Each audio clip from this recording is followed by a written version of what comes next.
You were never abused. You were never in danger. Nothing catastrophic happened to you.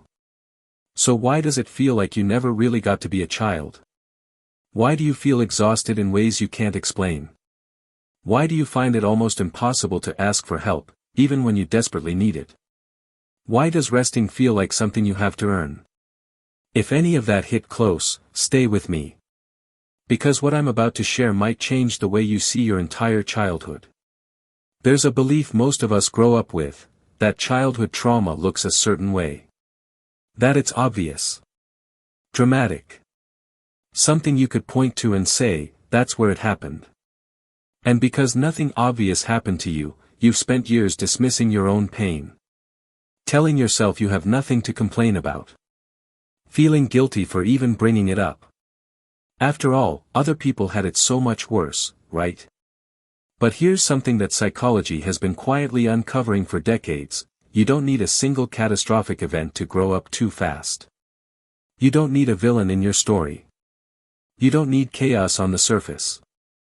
Sometimes the wound is made not by what happened, but by what never did. Not cruelty. Just absence. Not war. Just silence. Not danger. Just a quiet, invisible pressure that told you, very early on, that you needed to handle things. That you needed to be okay.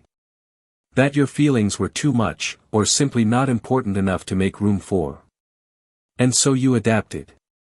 You became incredibly good at functioning. At holding it together. At reading the room before you could even name what you were doing. That's not strength in the way people think.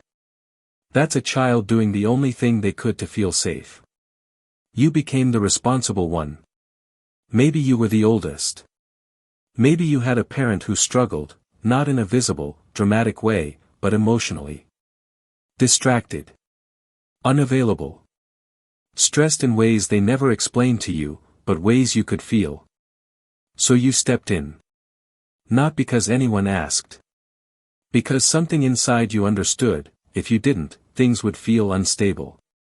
And instability was terrifying. You stopped asking for things. You stopped making noise about your problems. You learned to manage the emotional temperature of everyone around you without anyone ever teaching you to do it. You became reliable in a way that no child should ever have to be. And the strange thing? People praised you for it. They called you mature. They called you responsible. And so you carried it, this invisible weight, wearing it like a badge of honor, not realizing it was actually a burden you were never supposed to hold. You became a room reader. Before you even walked through a door, you were already scanning. You learned to detect tension like weather. The slight shift in someone's voice. The posture that meant anger was coming. The silence that felt different from a comfortable one. You developed a kind of emotional radar that most adults still don't have. And while that might sound impressive, it came at a cost. Because hyper-awareness is exhausting. You were spending your childhood on alert. Your nervous system was doing a job it should never have been hired for. And now, as an adult, you can't turn it off. You walk into a room and immediately start analyzing. You notice when someone's energy shifts and you don't know how to stop tracking it. You read into texts, into silences, into tone. You're never quite fully relaxed, because relaxed, at some point, felt dangerous. Asking for help felt like a risk you couldn't take. When you were small, you needed things. That's just what children need. But somewhere along the way, you got a message, not always in words, that your needs were inconvenient. That asking was a burden. That needing something made you difficult, or weak, or too much.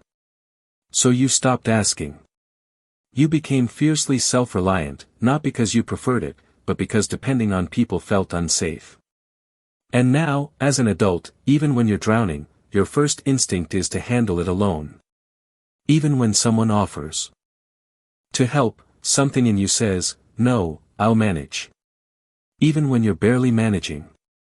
You might not even know how to receive help gracefully. It might feel uncomfortable. Foreign. Like a language you were never taught.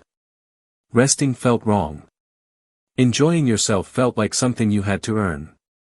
Play, for most children, is effortless. It's just what they do. But maybe for you, relaxing always came with a shadow. A quiet guilt. A voice that said there's something you should be doing. Something you're forgetting. Something that will go wrong if you're not paying attention. Fun felt frivolous. Downtime felt irresponsible.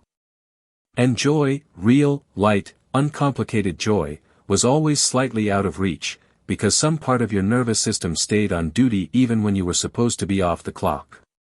This is one of the quietest ways that growing up too fast follows you, not just into adulthood, but into your moments of peace, stealing them before you can fully have them. You became someone who kept other people's feelings before your own. Saying no felt impossible. Disappointing someone felt catastrophic. Conflict, even the small, normal kind, felt like a threat to the entire relationship. So you smiled when you were hurt. You said it's fine when it wasn't. You apologized for things that weren't your fault, just to bring the temperature down. You made yourself smaller so others could be comfortable. This isn't a personality flaw. This is a child who learned that keeping the peace was the only form of safety available to them. Your people-pleasing isn't weakness. It's a survival strategy that stopped serving you long ago, but that your body and mind still run on autopilot. Here's the thing that no one tells you about emotional neglect, and I want you to really hear this. It is not about what happened to you. It is about what didn't. Emotional neglect is invisible. It leaves no bruises. No obvious story to point to. It's the parent who was physically there but emotionally elsewhere. The household that looked functional from the outside. The childhood that, by all accounts, should have been fine. But absence shapes you just as powerfully as presence does. The comfort that was never offered. The feelings that were never asked about. The version of you that was never fully seen, that child still lives inside you, waiting for someone to notice. You don't need a trauma movie to have a genuine wound. Some of the deepest scars are made in silence. Think about Eleven from Stranger Things. She grew up isolated, her emotions suppressed, her identity shaped entirely by what others needed from her. She was powerful. She was capable. But inside, she had no idea who she was outside of her usefulness. Or think about Naruto, a child who was invisible to his entire village. Not hated on the surface, just unseen. Overlooked. And so he compensated by becoming louder, by working harder, by constantly proving he was worth noticing. We recognize these characters. We feel for them. But we rarely turn that same compassion inward, toward the version of ourselves who did exactly the same thing, just in a quieter, less cinematic way. I want you to understand something deeply: you are not broken. Everything you've just heard yourself in, the hypervigilance, the people-pleasing, the inability to rest, the fear of needing things, none of that is a character flaw. None of it is a sign that something is fundamentally wrong with you. It is evidence of an incredibly intelligent mind that found a way to survive a situation it was never equipped to handle alone. Your nervous system learned what it needed to learn. Your personality adapted to the environment it was placed in. You made the best possible decisions with what you had, at an age when you should have been playing, not managing, not scanning, not shrinking. The patterns that feel like your weakness? They were once your greatest strengths. They kept you safe when safety was uncertain. The question now isn't what's wrong with you. It's, how do you gently, slowly, begin to let those old defenses rest? You are allowed to feel this. Even without a dramatic story. Even without something obvious to point to. Even if other people had it harder. Your pain does not need to compete to be real. Your experience does not need to meet some invisible threshold of tragedy to deserve acknowledgement. You grew up carrying something heavy. And the most extraordinary part? You carried it so quietly that even you forgot it was there. You normalized it. You called it your personality. You called it being a lot to handle or too sensitive or an overthinker. But those were never your true nature. They were responses, intelligent, necessary, creative responses, to an emotional environment that asked too much of someone too young. Healing from this doesn't mean tearing yourself apart. It doesn't mean you have to relive everything or figure it all out at once. It starts with something much smaller. It starts with noticing.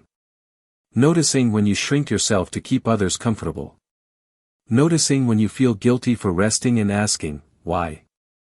Noticing the moments when your child's self quietly shows up, needing something, and instead of shutting them down, choosing to listen. The child inside you who never got to be held, who never got to be witnessed, who learned to be small so others could be okay, that child is still there. And they are not something to be fixed or overcome. They are something to be finally, gently, met. You deserved a softer beginning. I hope this is the start of a softer now.